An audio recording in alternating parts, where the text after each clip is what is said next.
Park से आकर गौरी ने मयंक के लिए चाय बनाकर उसे दी। फिर सब तैयार हुए और साथ में ब्रेकफास्ट करने के बाद अपने अपने रास्ते पर निकल गए। सारा दिन उनका काम में बीता। शाम को आते हुए गौरी को कृतिका का फ़ोन आ गया तो उसने स्कूटी चलाते हुए ही उससे बात की और आज भी दोनों की बातों का केंद्र शिव ही था। कृतिका उसे शिव के बारे में छोटी से बड़ी बातें बता रही थी और गौरी चुपचाप बड़े ध्यान से उसकी बात सुन रही थी। रात को सोते हुए भी उसके दिमाग में शिव ही चल रहा था। ऐसे ही दिन बीतने लगे। गौरी सारा दिन बिजी रहती। सुबह मयंक और कैलाश जी के साथ पार्क जाती। कॉलेज से आते वक्त कृतिका से बात करती और वो उसे शिव के बारे में बताती। गौरी भी अब उसकी बात इंटरेस्ट के साथ सुनती थी। उसे इंतज़ार रहता था कृतिका के फ़ोन का। रात को वो उसके बारे में सोचते हुए ही सो जाती थी। अब वो उसके ख्याल से चिढ़ती नहीं थी, बल्कि शिव उसके होठों पर छाई मुस्कान की वजह बनने लगा था। उसने शिव को देखा नहीं था, उससे उसकी बात भी नहीं हुई थी, पर फिर भी अब वो शिव से जुड़ाव सा महसूस करने लगी थी। आजकल न्यूज़ में उसकी ही खबर आती थी, क्योंकि उस मुठभेड़ के बाद उसने अपनी टीम के साथ मिलकर एक मिशन शुरू किया था, जिसमें कर्नल रावत उन्हें लीड कर रहे थे। उनकी टीम सभी ऑपरेशन उनके अंडर में ही करती थी। उनके मिशन का लक्ष्य था देश के अंदर छुपे बैठे देशद्रोहियों को दुनिया के सामने बेनकाब करना। वो लोग जो दो चेहरे लगाकर घूमते हैं और हमारे ही देश में रहकर देश के विरुद्ध जाकर उन नापाक इरादों वाले आतंकवादियों की मदद करते हैं, हमारे ही देश में रहकर गद्दारी करते हैं और हमारे देश को बर्बाद करने का मंसूबा पालते हैं, उन दहशतगर्दों को पनाह देते हैं और उनकी मदद करते हैं जिन्हें इंसान कहलाने का भी कोई हक नहीं होता। उनकी टीम ने पूरे देश में से देश के हर कोने से ऐसे दरिंदों को बेनकाब किया था जो हमारे देश के नागरिकों की जान खतरे में डालते हैं। न्यूज़ में ये ही सब चल रहा था और उनकी टीम की खूब तारीफ की जा रही थी। इसके बीच शिव को किसी के बारे में सोचने का वक्त ही नहीं मिला था। वो अपनी टीम को लीड कर रहा था तो उसका दिन और रात इसी सब में बीतता था। वो शादी वाली बात भूल ही चुका था। ऐसे ही एक महीना बीत गया। लगभग सभी लोगों को कानून के सामने ला दिया गया था और अब उनके खिलाफ स्ट्रिक्ट एक्शन लिए जा रहे थे। कर्नल रावत अपने जवानों के काम पर गर्व महसूस कर रहे थे। उनके परिवार वालों को भी उन पर नाज था। अब अगस्त का महीना शुरू हो चुका था। उनकी लिस्ट के हर एक आदमी को वो दुनिया के सामने बेनकाब कर चुके थे।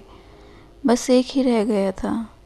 वो कश्मीर का ही था और काफ़ी अमीर था।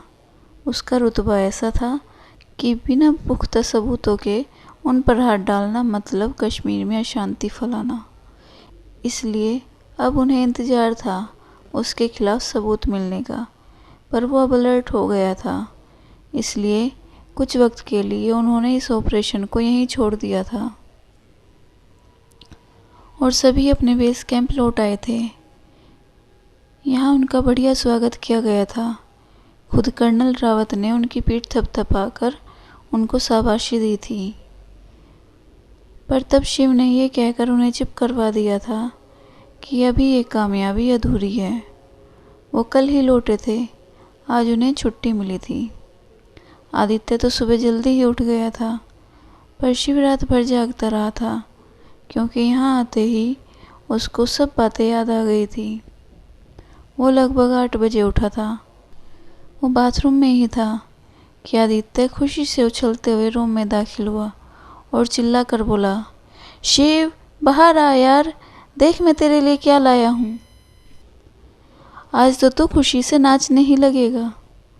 उसके इतना कहते ही बाथरूम का दरवाज़ा खुला और बाथरूम से बाहर आते हुए शिव ने टॉवल से अपने बालों को पोंछते हुए कहा, ऐसा क्या लाया है तू मेरे लिए?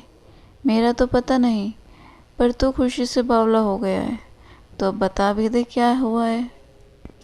ये कहते हुए उसने टॉवल उसकी तरफ फेंकना चाहा, तो उसके टॉवल फेंकने से पहले ही आदित्य ने हाथ ऊपर करके तेज आवाज में कहा, खबरदार, जो अगर आज टॉवल तूने मेरे मुंह पर फेंका तो, अगर आज तूने टॉवल मुझ पर फेंका तो मैं तुझे ये लेटर नहीं दूंगा। उसकी बात सुनकर शिव के हाथ हवा में ही रह गए। वो चुप हुआ तो शिव ने अपना हाथ नीचे करते हुए कहा, अच्छा नहीं फेंक रहा तुझ पर टॉवल, अब बता क्या है इस लेटर में।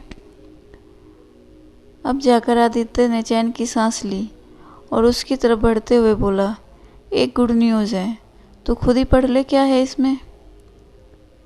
ये कहते हुए उसने लेटर को हवा में लहराना शुरू किया तो शिव ने कुछ देर उसको देखा, पर जब आदित्य ने उसे लेटर नहीं दिया तो उसने गुस्से से उसके मुंह पर गीला टॉवल डाल दिया और उसके हाथ से लेटर छीनते हुए बोला, तू इसी के लायक है, मेरी शराफत तेरे गले के नीचे नहीं उतरती।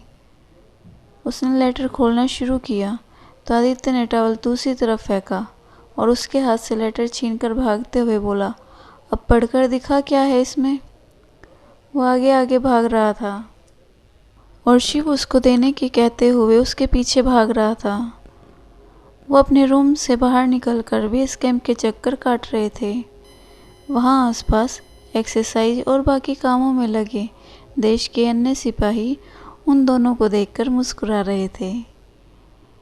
जब वो नहीं रुका तो शिव ने रुककर गुस्से से कहा, जा रख ले उसे, मुझे नहीं पढ़ना। वो जाने लगा तो आदित्य ने लेटर हवा में लहराते हुए कहा, सोच ले, तेरा ही लेटर है, अगर नहीं पढ़ा तो तुझे बहुत बड़ा नुकसान हो सकता है। उसकी बात सुनकर शिव के बढ़ते कदम रुक गए। उसने मुड़कर गुस्से से उसको घूरा तो आदित्य ने लेटर को हवा में लहराते हुए अपनी बत्ती सी चमका दी। तो शिव ने दांत पीसते हुए कहा, तू तो गया काम से। इतना कहकर उसने उसके ऊपर झपट्टा मार दिया, पर आदित्य भी कहाँ कम था। उसने तुरंत अपने कदम बढ़ा दिए और आगे की तरफ भागते हुए पीछे मुड़कर उसे चिढ़ाते हुए बोला, पहले पकड़ कर तो दिखा, उसके बाद देखता हूँ क्या करता है तू मुझे। वो पीछे देखकर आगे भाग रहा था। शिव उसके पीछे चिल्लाते हुए भाग रहा था।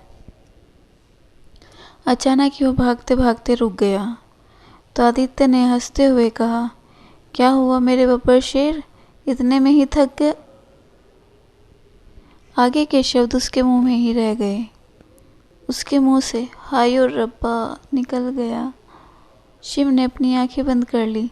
बेचारा आदि भागते भागते मुंह के बल गिर गया था और वजह थी वो पीछे देखकर भागते हुए किसी से टकरा गया था। क्योंकि वो फुल स्पीड में भाग रहा था, इसलिए बेचारा अचानक टक्कर होने से संभल नहीं पाया और ज़मीन पर मुंह के बल गिर गया। अब तो जो जवान उनकी भागा दौड़ी के मज़े ले रहे थे, अचानक वो भी सावधान की पोजीशन में आ गए थे। शिव ने एक आँख खोल कर नीचे पड़े आदित्य को देखा, फिर अपना सर झुकाकर स्टैंड अप वाली पोजीशन में खड़ा हो गया। वहीं आदित्य जमीन से उठते हुए बोला, कौन है बे, साला इंसान है या चट्टान। इतना कहकर जब उसने गुस्से से सामने देखा तो उसकी सारी हवा ही निकल गई। उसने घबराहट में सैल्यूट करते हुए कहा, सॉरी सर, मतलब जय हिंद सर।